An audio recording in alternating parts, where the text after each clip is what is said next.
Hello and welcome to From Farm to Table Voices That Matter, a special interview series that is brought to you by Africa Agri Expo. I am your host Tanya, and today I have with me Hadiza Yaro, who's country manager for East West Seed Nigeria, which is one of the world's largest vegetable seed companies. Thank you for being here today, Hadiza. How are you doing? I'm fine, thank you, Tanya. So, Hadiza, East West Seed has played a pivotal role in improving vegetable farming practices worldwide.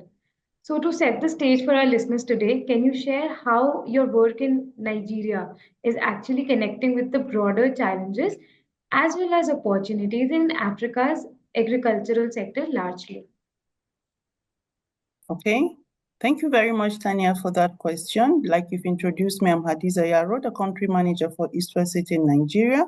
Just to give you a brief of East West City to really understand who the company is, who are we, and then to directly answer your question, East West Seed is one of the leading vegetable seed companies in the world. Our activities are in about 83 countries in the world. Nigeria, of course, is one, but most of our centers of activities is in Asia, but then we're rapidly expanding into African countries where our biggest operation in West Africa is in Nigeria. So the company breeds and markets tropical vegetable seeds to smallholder farmers across the world.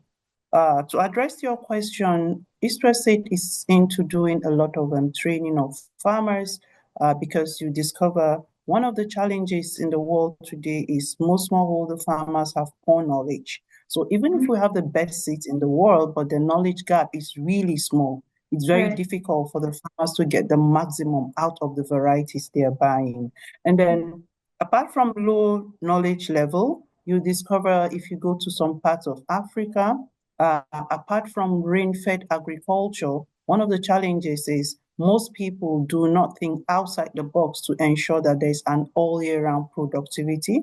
And then, of course, for every human, we eat all year round. So it means that there is a gap between what is produced and what gets to the people. If we don't think on how to make food available all year round, then it becomes a major challenge because the demand for food will be more than the production. Well, I think that answer was really inspiring, Hatice, and the idea that you really explained why there's a why there's the need to bridge that gap and what is the importance that is actually behind the vision of East West Seeds. So thank you for that answer. Taking ahead from that, Hadiza, we know that Africa's agriculture is often described as the sleeping giant of the global food production, and it has been very evident since past few years. So I wanted to explain what unique strategies or innovations does your organization deploy to empower smallholder farmers? Yeah. So like we started our discussion, one of the key things I highlighted is the high quality seeds that East West Seed puts on the table of smallholder farmers. So in terms of strategy and innovation, it is really important to understand that one of the backbone of the company is the seed technology. So one, the strategy and innovation we have as a company is the seed technology that we use to address issues around food and nutritional security. A key thing we do also is the training of farmers. We teach the farmers how to use it. So this is one of our strategies. And one thing that actually worked for the company has to do with partnerships. That's very innovative to engage into partnerships because we can't do it alone. We need other collaboration. We need the government. We need other people in the private sector. We also need partners that in the seed sectors themselves because we are confronted with the same challenges. So unless we come together and form a critical mass, it is very difficult to work in isolation. So partnership is that thing that has really worked for us.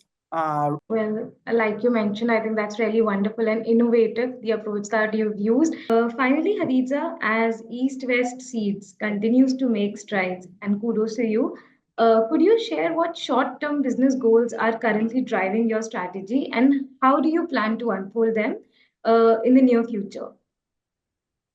Okay, Tanya, thank you for that question.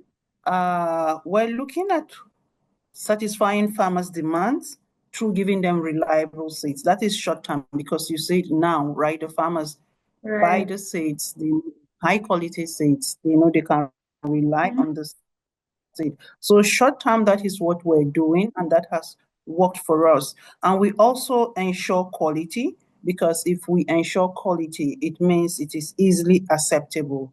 And then, of course, not just quality, but then the quality we're offering, is it at an acceptable price? Are the farmers willing to buy? Long term, we intend to expand our geographies. We intend to ensure that we build a brand that is recognized by farmers, meaning they can Mhm. rely on our brands, they can rely on our seed technology in order to increase their yields, and of course, Mhm. that will translate into income. We also try to create a very reputable brand that the farmers can always leverage on. Well, that was a wonderful answer, Aditya. And I mean, I am really fascinated myself to learn that there are so many kinds of sectors that you're currently handling altogether. Thank you so much for all the answers today. They were really insightful, and I really enjoyed myself. I hope you did too. Yeah, I did. It was quite interesting because we create happy farmers. So more and more farmers are welcome to partner with us. Thank you very much. Bye.